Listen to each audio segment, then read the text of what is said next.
Otherwise we shall not find anything. We have to keep returning to psychology even when studying other sides of the system, because only with the help of the psychological study shall we really increase our knowledge. Without it we shall only be learning words. Only when we know how to study ourselves psychologically, in relation to the working of our minds, our cognition and so on, can we begin to understand something. I will try to give some examples of how self-study should begin. We spoke already of lying and I gave a possible definition of psychology as the study of lying. So one of the first and most important things for you to observe is lying. Very much akin to lying are our illusions, things about which we deceive ourselves, wrong ideas, wrong convictions, wrong views and so on. All these must be studied because until we begin to understand our illusions we can never see truth.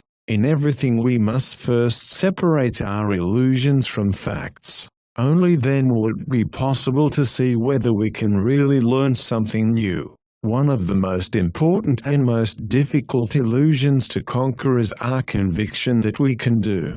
Try to understand what that means. We think that we make a plan, decide, start and achieve what we want, but the system explains that man 1, 2 and 3 cannot do anything. Everything just happens to him. That may sound strange, particularly now when everybody thinks they can do something. But little by little you will understand that many things we are accustomed to say about man generally could only be true about men of high level and do not apply to men of our low level. If you say that man can do, that would be right about man number 7 or number 6. Even man number 5 can do something in comparison with us, but we can do nothing. You might say, too, that you think man has consciousness. That would be right in relation to man number 5, 6 or 7, beginning at number 5. And if you were to say that man has conscience, that would be right in relation to man number 4 but not in relation to man number 1, 2 and 3. We must learn to distinguish to which category of man things refer, because some things are right in relation to one category but wrong in relation to another. It is very important to understand that man cannot do, because this is the basis of our view of ourselves, and even when we become disappointed with ourselves we think that other people can do. We cannot accept completely and fully that things happen mechanically and that nobody gives a push to them. At first it is difficult to see this on a big scale, but you will see it very soon in yourself. In studying yourself, if you try to do certain things which generally you do not do, for instance, if you try to remember yourself, if you try to be aware of yourself, then very soon you will see whether you can do something or not, and in most cases you will find that you cannot do it. Questioner: if we can do nothing with ourselves as man 1, 2 or 3, must we call in some outside agency if we want to be aware? Ouspensky: there are no outside agencies we can call in because we are mechanical. We can do nothing. But there are differences in doing and self-observation will show them. For instance, we can show some resistance. We may have some wish, some tendency, but we can show resistance to it and we can go on resisting every day. In quite small things we have choice. So although we cannot do in quotation marks, there are many small things we can do now. For instance, we can try to be aware of ourselves. Certainly we cannot do it for a long time, but do we try or not? This is the question. In observing these different actions of ours we see that, as a general principle, although man 1, 2 and 3 can do nothing, if he becomes interested in something, if he begins to want something more than ordinary things, then he is not always on the same level and he can choose moments when he can start doing in a very elementary sense.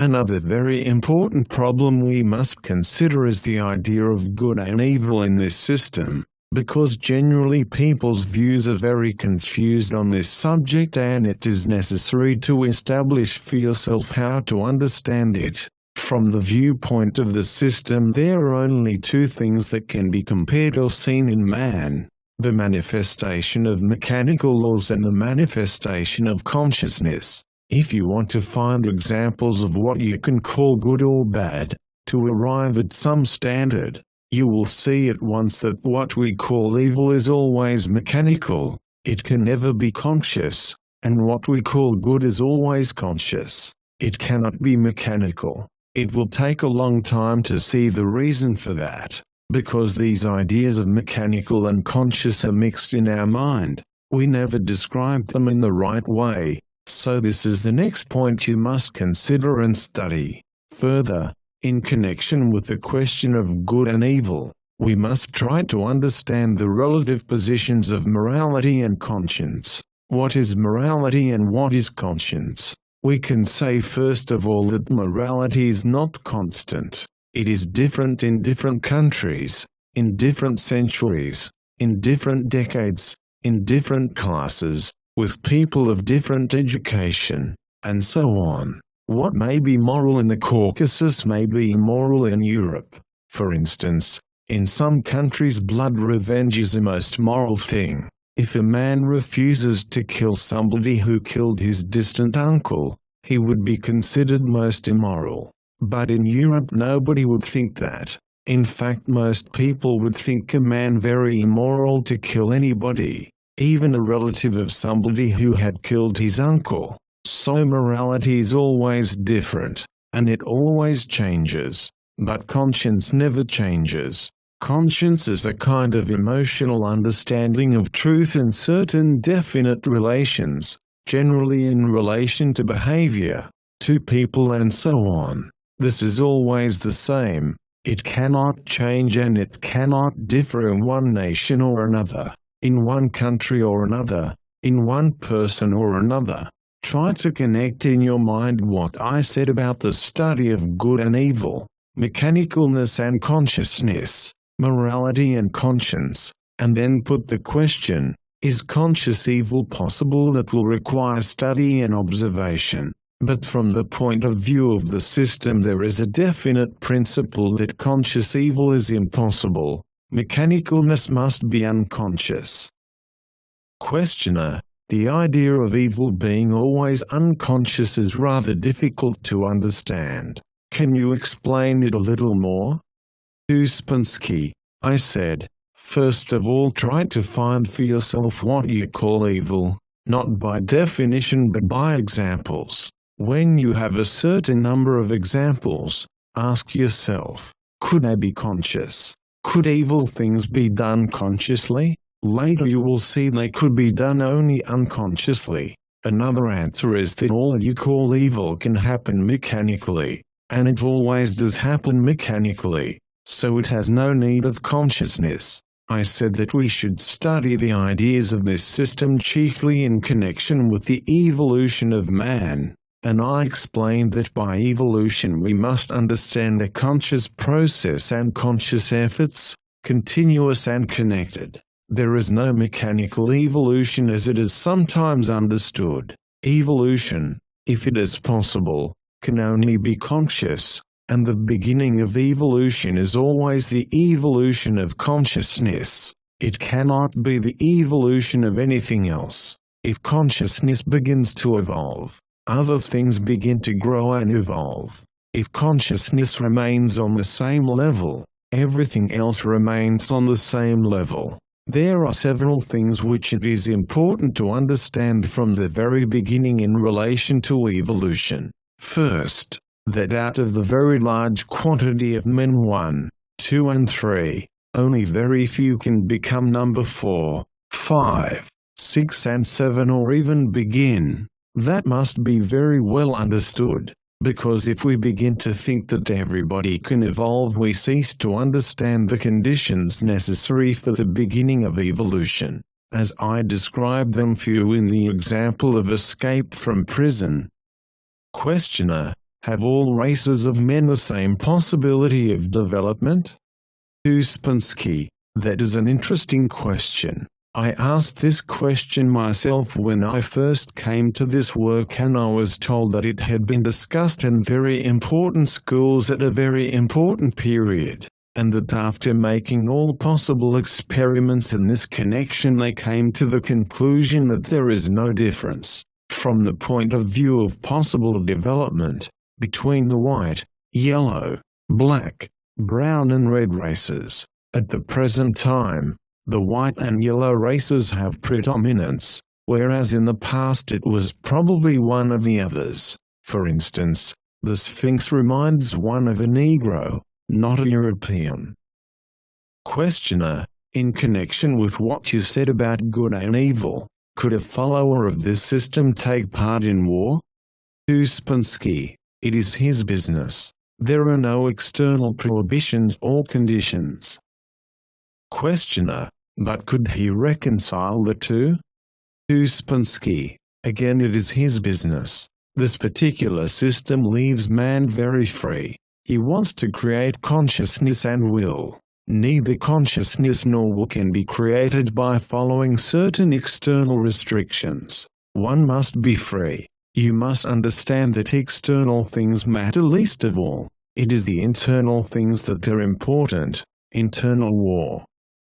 Questioner, there are many things that seem to me evil which I am capable of committing. Ouspensky, you cannot take yourself because you could only take examples of evil which you have committed already, so it is better to take the idea in general. Find all possible examples. I do not mean accidents or mistakes, because many crimes are accidental, but take all that we call definite intentional evil, and you will see that it does not need consciousness, one mechanical action, and everything goes on. Questioner, it creates the illusion of choice. Ouspensky, that is the greatest illusion, the illusion of doing and the illusion of choice. These things belong to a high level. Beginning at number 4, one already begins to have choice. But men 1, 2 and 3 have very little choice. Questioner, wouldn't you say that a study of black magic was conscious evil? Ouspensky, do you know anybody who's studied it, with the exception of people who read books with terrifying pictures and deceive themselves? Questioner, if you deliberately set to work to deceive another person, is not that deliberate evil? Ouspensky, most probably you could not help yourself. There was such a pressure of circumstances or something, that you could not do otherwise. These are all difficult problems and they take a long time to get used to, because we're accustomed to think in the wrong way. For instance, when we look at historical events, we take as conscious just those things that cannot be conscious, and the things that may be conscious we take as mechanical, as a kind of process. Now if we return to this idea that only a very few can develop and find hidden possibilities in themselves, the question naturally arises, what determines the difference? Why do some people have a chance and some people have no chance? It is quite true that some people have no chance from the very beginning. They are born in such circumstances that they can learn nothing, or they are themselves defective in some way. So we exclude defective people because there is nothing to be said about them. We are interested in people who are in normal circumstances, and they themselves must be normal, with ordinary possibilities of learning, understanding and so on. Now, out of these people only a very few will be capable of making even the first step in the way of development. How and why is it so? All people in the ordinary conditions of life live under two kinds of influences.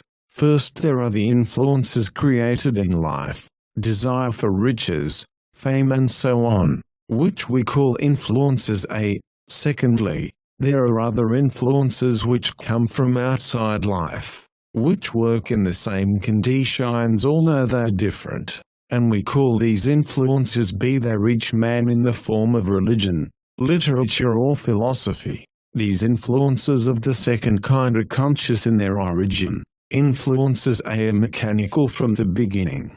Man can meet these B influences, or he can pass them by without noticing them, or he can hear them and think that he understands them, use the words and at the same time have no real understanding at all. These two influences really determine the further development of man. If man accumulates influences B, the results of these influences crystallize in him. I use the word crystallize in the ordinary sense, and form in him a certain kind of center of attraction which we call magnetic center.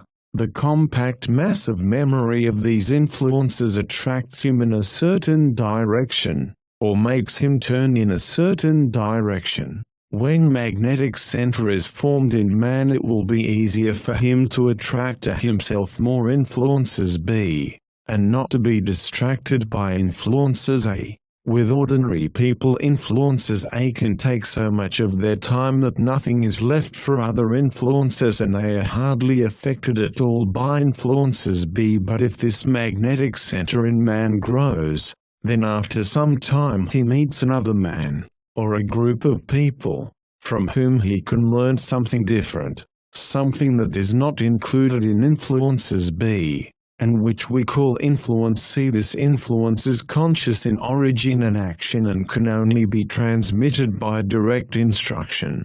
Influences B can come through books and works of art and things like that, but influence C can only come by direct contact. If a man in whom magnetic center has grown meets with a man or a group through whom he comes into contact with influence C, that means that he has made the first step. Then there is a possibility of development for him. Questioner: what does the first step mean? Ouspensky: it is connected with the idea of a path or way. What is important to understand is that the way does not begin on the ordinary level of life. It begins on a high level. The first step is the moment when one meets with influence C. From this moment there begins a staircase with a number of steps which have to be climbed before the way can be reached. The way does not begin at the bottom, but only after the last step has been climbed.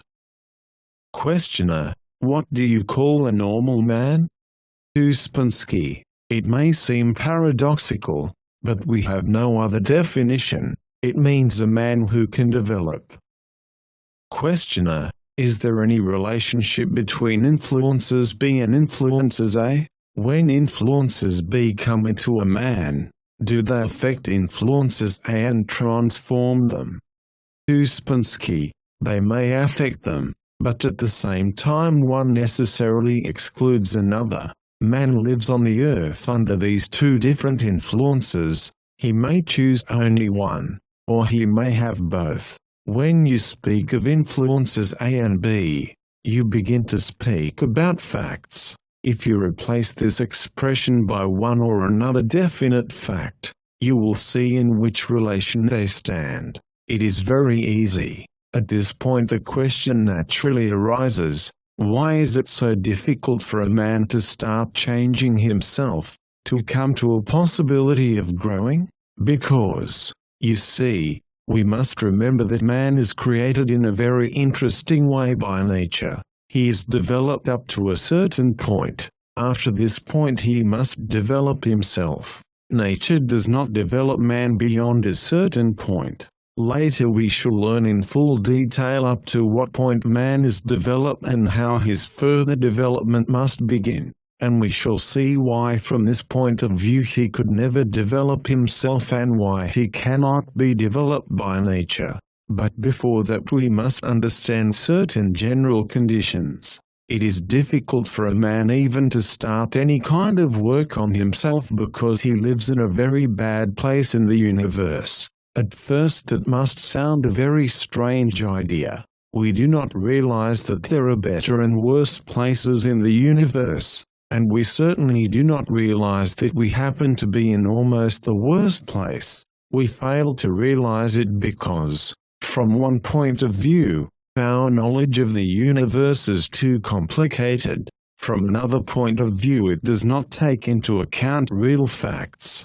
If we look for the nearest place to us in the universe, we realize that we live on the Earth, and that the Moon is under the influence of the Earth. At the same time, we see that the Earth is one of the planets of the solar system, that there are bigger planets, probably more powerful than the Earth, and that all these planets, taken together, must somehow affect and control the Earth. Next in scale comes the Sun, and we realize that the Sun controls all the planets and the Earth at the same time. If you think from this point of view, you will already have a different idea of the solar system. Although there is nothing new in these things, it is only a question of how to relate one thing to another. Earth is one of the planets of the solar system, and the Sun is one of the stars of the Milky Way. Beyond that, we can take all possible worlds. This is all we know from the ordinary point of view. As a purely philosophical term, we can add to that a condition or relationship of things which we call the Absolute, a state in which everything is one. Now we can express this relation of Moon to Earth, Earth to planets, and so on in a slightly different way. Looking from the top down, we can begin to understand the vast difference in scale if we compare all suns with our Sun, or Earth with all planets. We can understand that they stand in a certain definite relation of scale to one another. The smallest is the Moon, and beyond the Moon we know nothing. The whole of this is called the ray of creation. There are other rays, because this ray does not include the whole universe, but since we live on the Earth and it passes through the Earth, we belong to this ray of creation. From this diagram it is clear what is meant by a bad place in the universe. The worst place is the Moon, but the Earth is almost as bad. It is like living near the North Pole, which explains why so many things are difficult on the Earth. We cannot change or do anything about it. But when we know, we can adapt, and in that way we can escape many things which otherwise we could not escape. But we must not let our imagination run away with us and tell us that we can escape altogether. I just want to add one thing. For reasons which are difficult to explain as yet, in the ray of creation all these worlds are connected with each other. Influences pass from higher to lower, but there is a gap between planets and Earth. In order to bridge this gap so that influences from all planets could reach the Earth, a certain instrument was invented. It is a kind of sensitive film which surrounds the Earth, that is to say, organic life on Earth. So plants, animals and men serve a definite purpose. They serve for communication between Earth and planets. With the help of organic life which can receive and retain them, planetary influences penetrate to the Earth. This is the meaning and reason for organic life on Earth. Questioner: you assume organic life only on the Earth. Do you assume there is nothing on other planets? Ouspensky: no, not at all. But we're interested in organic life on Earth, because we're on the Earth and we are part of organic life on the Earth. So we speak only about Earth. All other planets we take together as a mass, but about Earth we speak differently. This is the principle of scale. The nearer something is to you, the nearer to full scale is your study. If you study this room, you need to know how many people are coming and how many chairs will be required. You study in detail. But if you take the house only, you do not need to know such details. And if you take the street, it is again different. In the same way we study the ray of creation on different scales. We speak about organic life on the Earth, but we do not speak about organic life on any other planet. We have no way of studying it except on the Earth. I will give you a few more details about the ray of creation which will explain to you what I mean when I say that the Earth is a bad place in the universe. You will remember that, earlier, I said we should have to come to the study of the fundamental laws of the universe. and I said that the two laws we should study would be the law of 3 and the law of 7. And then I also mentioned the principle of scale. Now you have already met with this principle and you understand that we do not study everything on the same scale. This is really the weakest point in ordinary science. Scientists try to study everything on the same scale, without understanding that it is not necessary at all. In fact, quite the opposite. For all practical purposes we must learn to study things on different scales. We must return to the law of 3. You will remember how it was explained that everything that happens is the result of the action of 3 forces and that 2 forces by themselves cannot produce any effect. I will try to connect this idea with the ray of creation.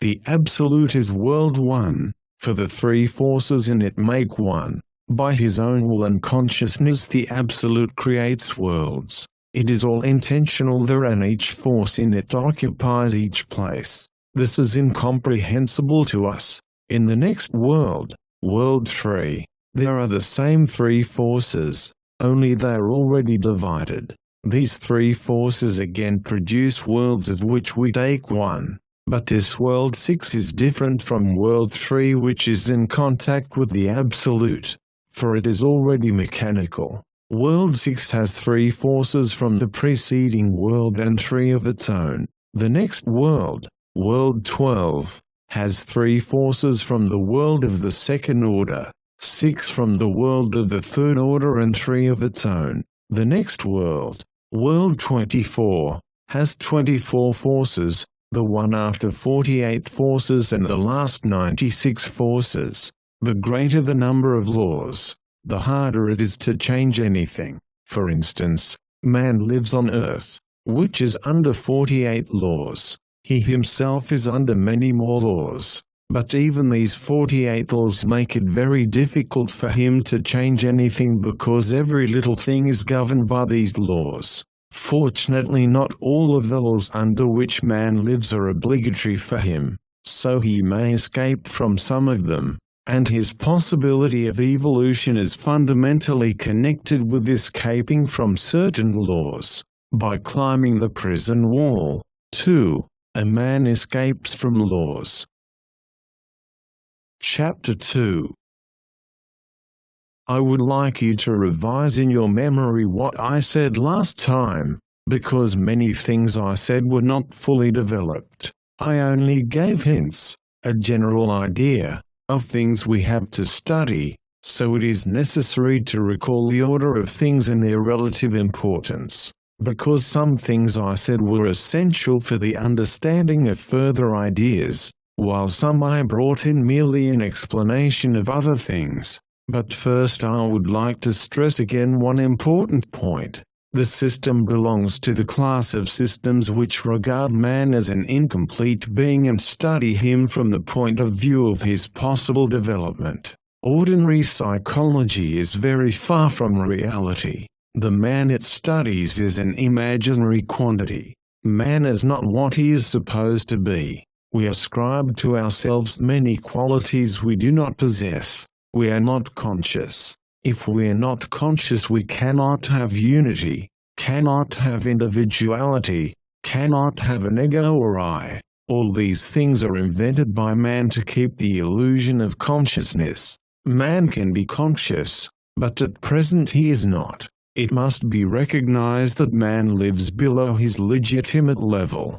There are also other things man may attain, but now I speak of what belongs to him by right, but what he does not have. The system turns everything we know or ever thought of upside down. It cannot be reconciled with ordinary psychological ideas. We have to decide how we are to see man, as an egg or as a bird.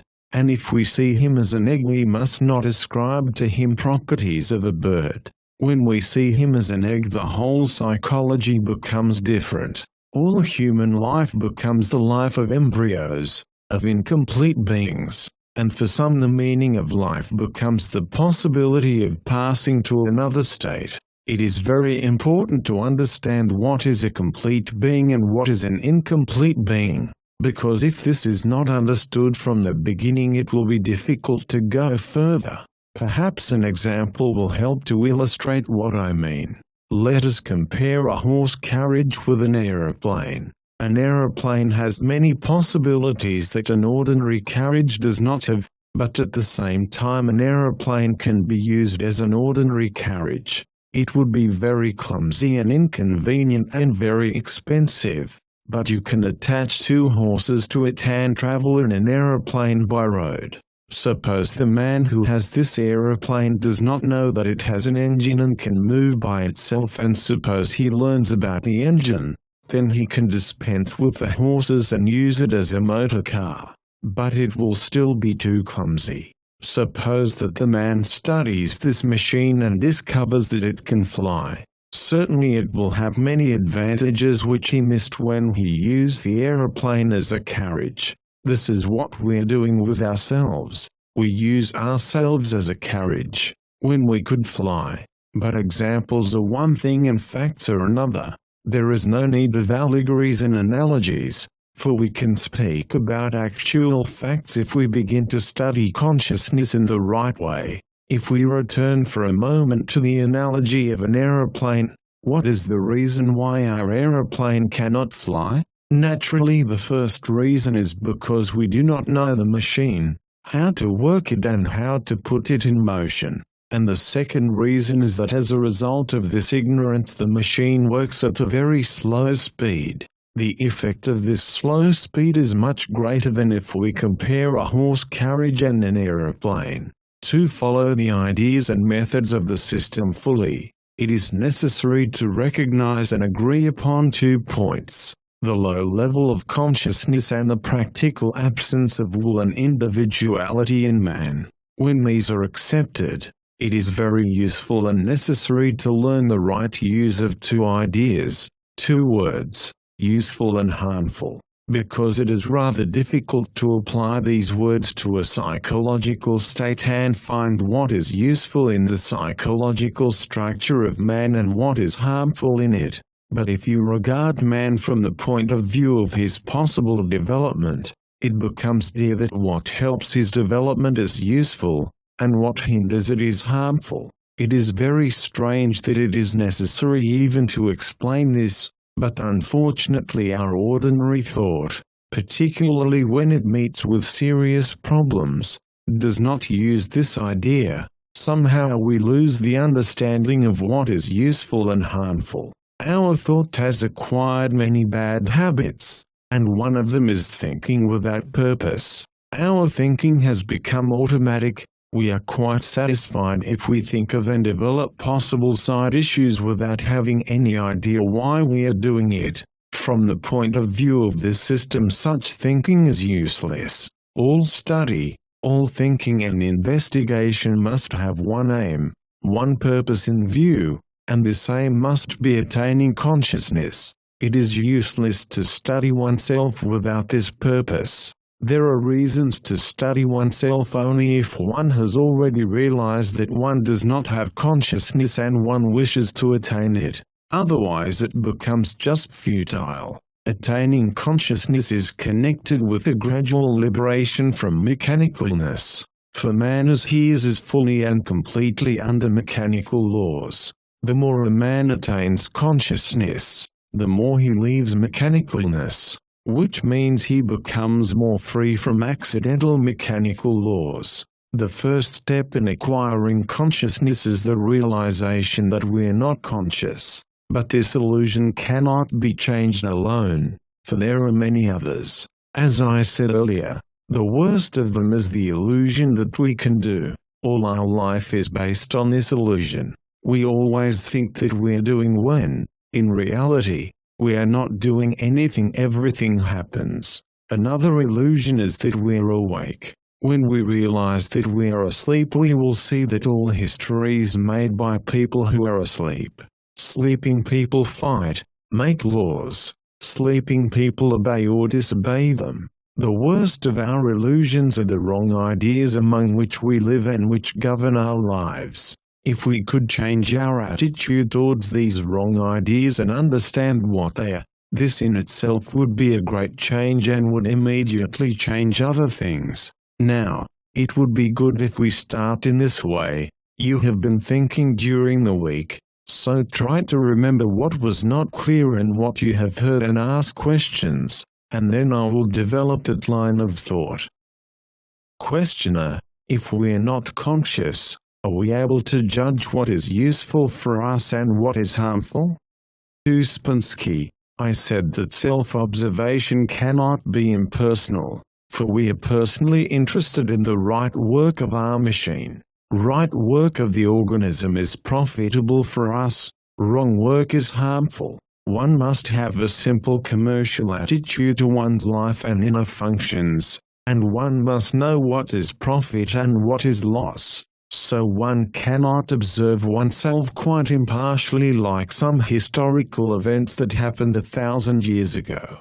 When a man adopts this attitude to himself, he is ready to begin practical self-study, for practical self-study means the study of the most mechanical things. Some functions in us can become conscious, others can never become conscious. Instinctive functions, for instance, have no need to become conscious, but there are many others. Our whole life is filled with them, which it is very important to make conscious, or, if they cannot become conscious, to stop or eliminate, for they are really harmful. They are not merely mechanical in the sense that they are automatic, they are due to the wrong work of the machine which has gone on for a long time, so they have already caused definite harm. Things have become broken or twisted or strained. Questioner: in trying to study myself I can find nothing real, nothing tangible.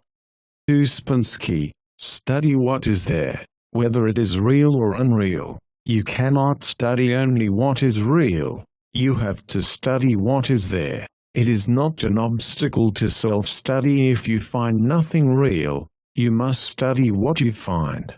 Actually, you are quite right that there is nothing real, but one must study oneself and study obstacles. The chief obstacle to the attainment of self-consciousness is that we think we have it. One will never get self-consciousness so long as one believes that one has it. There are many other things we think we have, and because of this we cannot have them. There is individuality or oneness. We think we are one, indivisible. We think we have will, or that if we do not have it always, we can have it, and other things. There are many aspects to this, for if we do not have one thing, we cannot have another. We think that we have these things, and this happens because we do not know the meaning of the words we use. There is a definite obstacle, a definite reason why we cannot have consciousness as we are.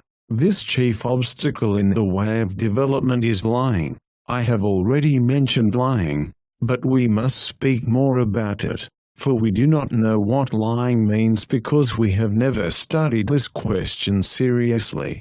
Yet the psychology of lying is really the most important part of the study of the human being. If a man could be described as a zoological type, he would be described as a lying animal.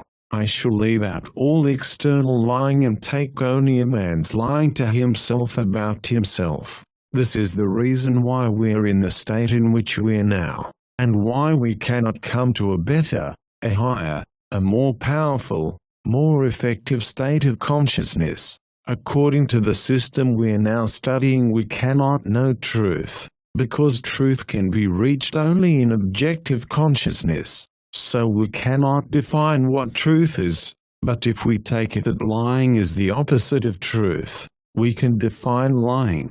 The most serious lying is when we know perfectly well that we do not and cannot know the truth about things and yet never act accordingly. We always think and act as though we knew the truth. This is lying. When I know that I do not know something, and at the same time say that I know, or act as though I knew it, it is lying. For instance, we know nothing about ourselves, and we really know that we know nothing, yet we never recognize or admit the fact. We never confess it even to ourselves. We act and think and speak as though we knew who we are.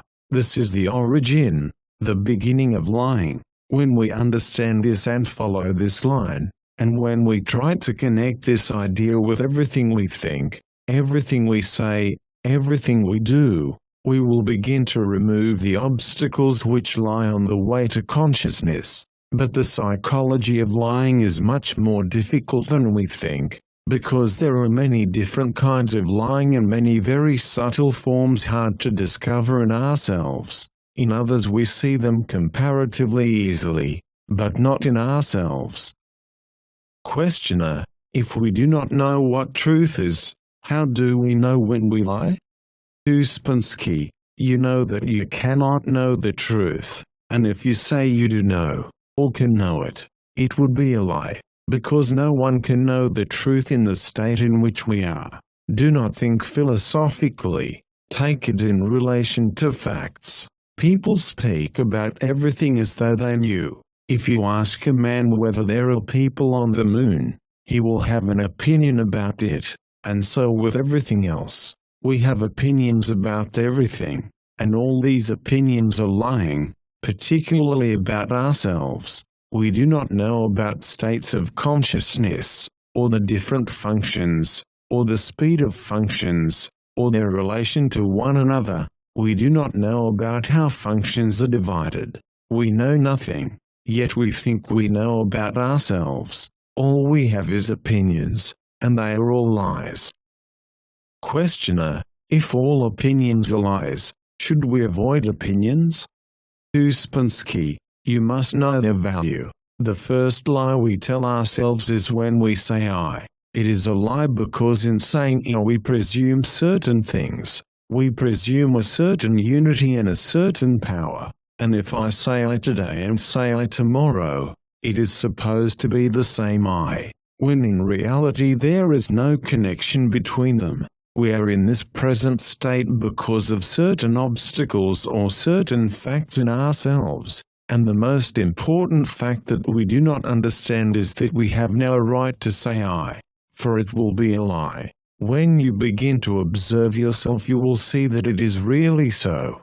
There are eyes in you which do not know one another and never come into contact. For instance, begin to study your likes and dislikes and you will see that you can like one thing one moment and like another thing another moment, and the two are so opposed to one another that you will realize at once that those eyes never meet. If you observe your decisions you will see that one eye decides and another has to carry out a decision, and this one is either unwilling to do it or never heard about it. If you find one thing one does not lie to oneself about you will be very exceptional. Being surrounded by these lies, born and educated in these lies, we cannot be any different from what we are. We are just the result, the product of this lying. Questioner: if I try to find truth and find it impossible, should I not have to separate myself from the everyday world? Ouspensky: you would then study an artificial being, not a real one. You can study yourself only in the conditions in which you are, because you are the result of these conditions. You cannot study yourself apart from your conditions. Questioner: isn't there anything common to all lies? Ouspensky: only one thing, that they are mechanical. To be mechanical means to depend on external circumstances. Questioner: from what you said it seems very difficult to study oneself without lying to oneself. Ouspensky: no, lying must stop. You must remember the principle, lies can only produce lies. Only when you know the chief types of lying will you be able, I do not say to struggle with them, but to observe them. Struggle comes later. Many things are necessary in order to struggle with something in ourselves. For a long time we can only study. When we know the general arrangement and classification of things in ourselves, only then does the possibility come of struggling with something, such as where we cannot change anything, because man is a very well-balanced machine, balanced in the sense that one thing conditions another. Things look disconnected, but in actual fact they are connected, because each thing is balanced by many other things. Questioner: would you mind expounding what you mean by machine? Machines cannot have potentialities, they cannot have a hope of getting consciousness. Ouspensky: analogies cannot be complete because they cannot be carried on indefinitely. This too is a limitation of our mind, or, if you like, a limitation of our consciousness. So the comparison with a machine cannot be carried on in every direction. But man is a machine in quite a real, quite a definite sense. He cannot produce any action from himself. He is only a transmitting station, nothing more, and as such he is a machine. If a man could have an idea or could do something without external causes acting for him, then he would not be a machine, or would not be completely a machine. As he is completely a machine, particularly in the state of consciousness in which we are. And the fact that we believe ourselves to be in quite a different state makes us even more mechanical.